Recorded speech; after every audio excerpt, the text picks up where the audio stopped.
देखिए अभी हम आपको सेंटर ऑफ मास कैलकुलेट करने के लिए बताने के लिए डिस्क्रीट पार्टिकल का बताए थे। अभी centre of mass of the continuous body रहेगा, तो कंटिन्यूअस बॉडी रहेगा उसका कैसे कैलकुलेट करेंगे। तो हम आपको पहले सब दिमाग में बैठा लीजिए कि summation is converted into integration. Integration किसके लिए? फॉर द कंटिन्यूअस मास के लिए। अब इज रॉड है माने centre of mass of continuous body का एक रॉड है। क्वेश्चन में यही है कि centre of mass of uniform straight rod है, यूनिफॉर्म स्ट्रेट रॉड है, स्ट्रेट रॉड है, इसका सेंटर ऑफ मास निकालना। तो देखिए सेंटर ऑफ मास, तो मान लिया कि इसका मास जो है, लेट मास एम है, कैपिटल एम है, लेंथ इसका एल है। देखिए इस चीज दिमाग में बैठाइए। अभी मोमेंट ऑफ इनर्शिया पढ़ेंगे ना तो बहुत इसमें भी वो हर चीज के निकालने के लिए कैसे स्टडी किया जाता है ये सब दिमाग में कॉन्सेप्ट बैठाइए। तो स्ट्रेट रॉड है, उसका मास एम है।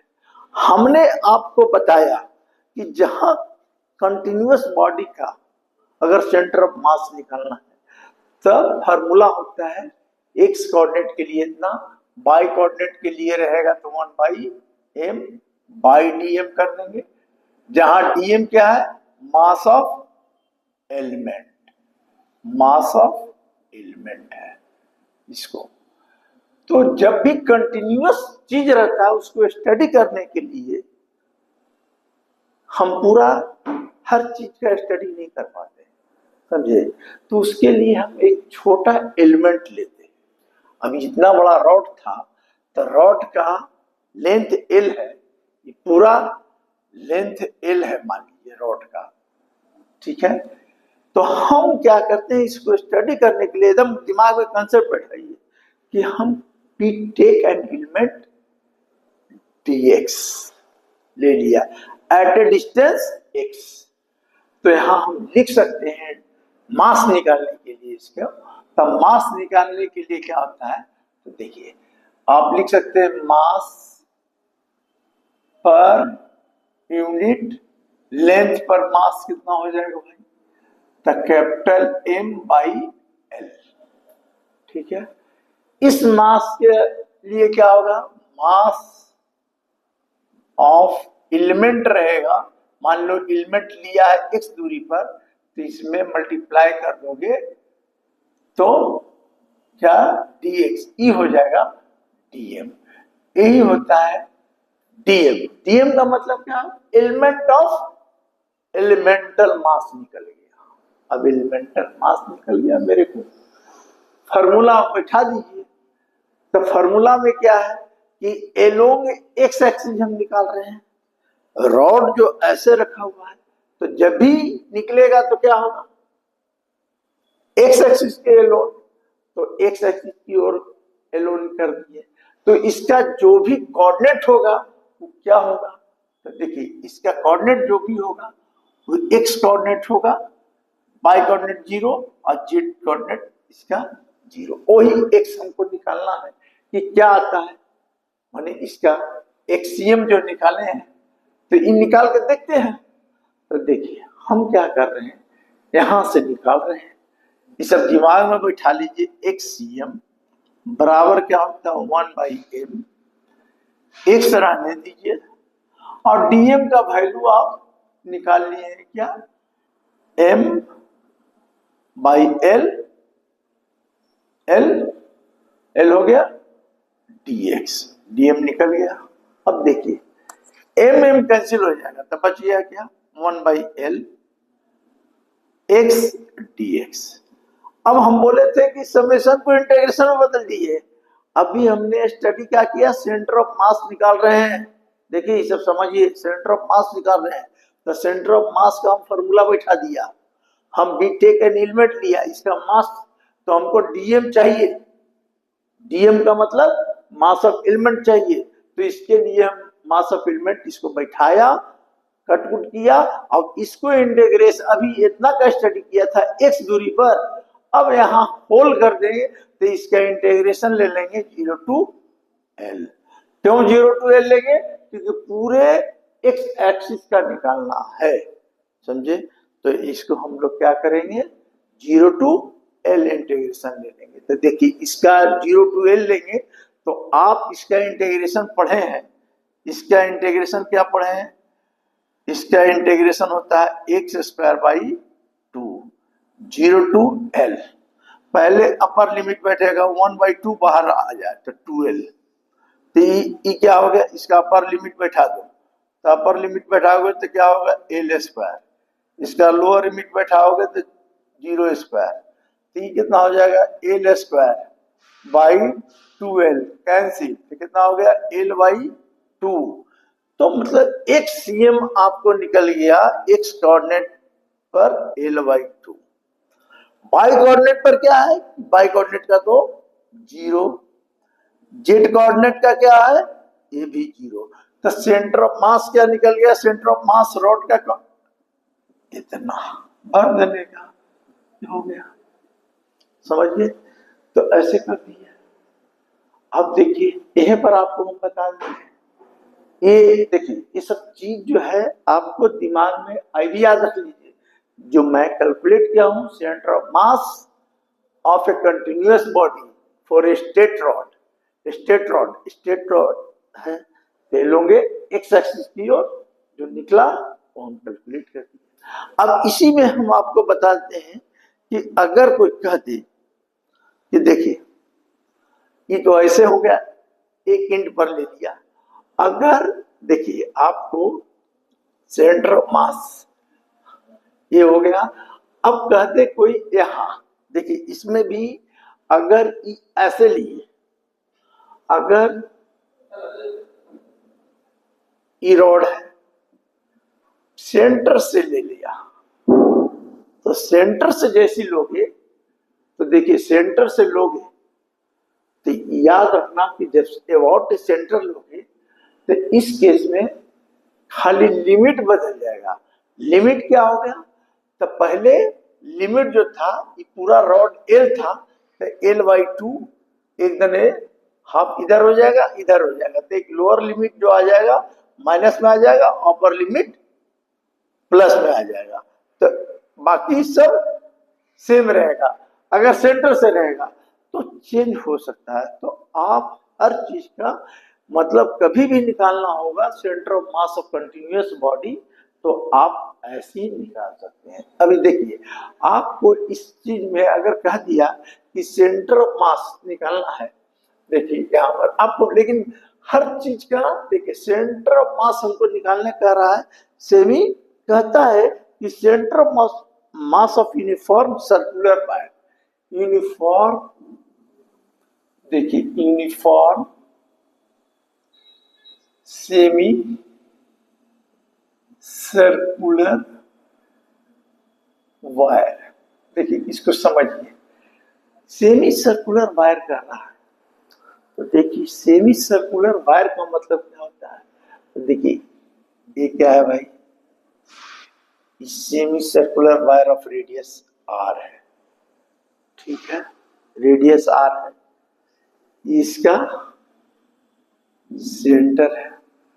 तो सेमी सर्कुलर वायर है, फार्मूला क्या होता है भाई, आपको हम बता दिया कि x या r लिख दिए, छोड़िए r लिखिए, इसमें r cm बराबर क्या होता है 1/m r dm, ये बताए, बोलिए ये बताए ना आपको, जहां एक्स एक्सिस के लिए बताया 1/m x dm, y रहेगा तो ऐसे।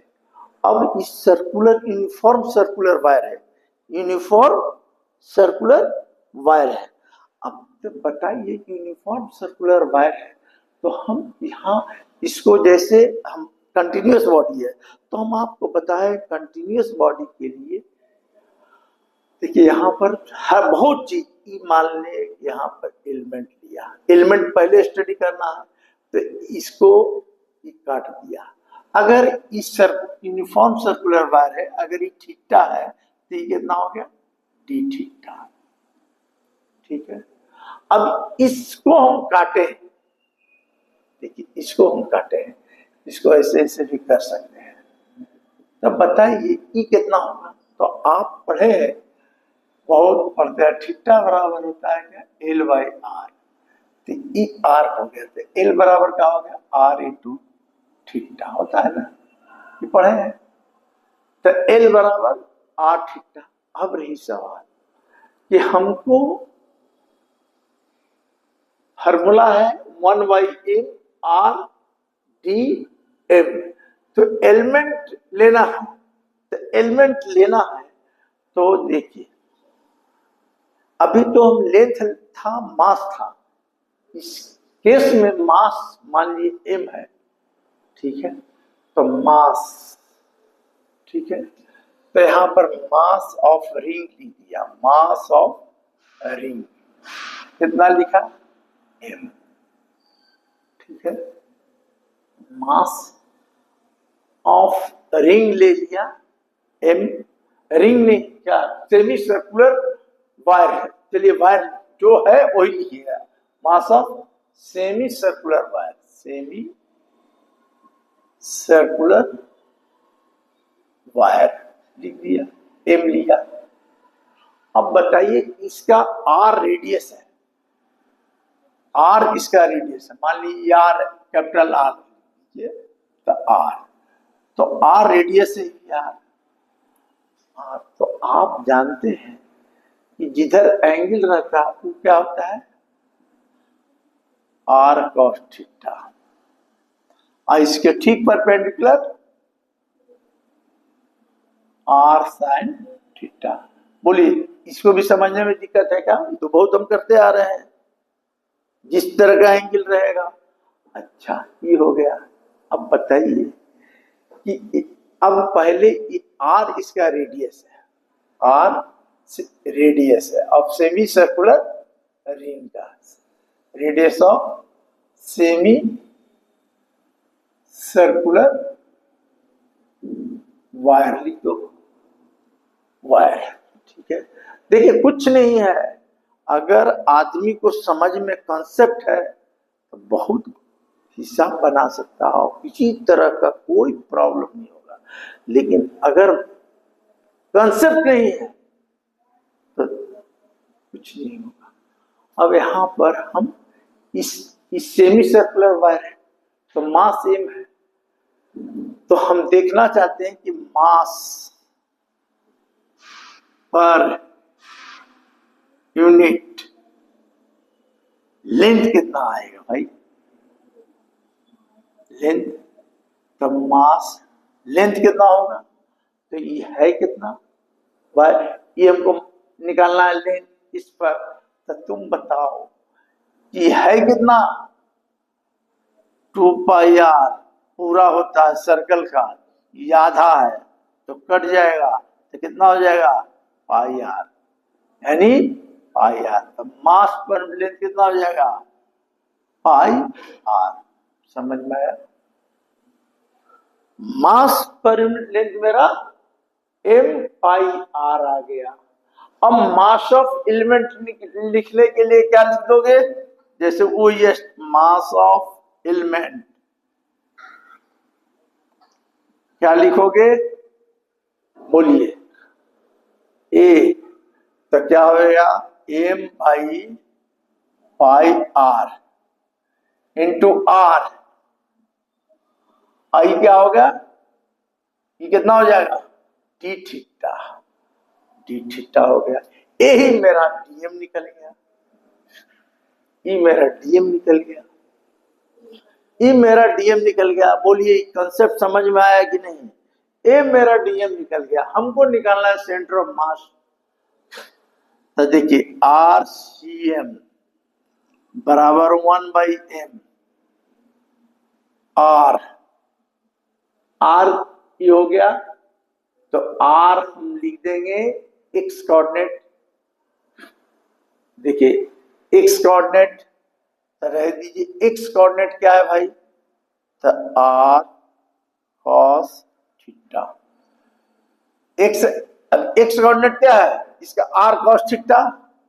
और डीएम क्या है, डीएम मेरा हो गया m by pi r, r d theta.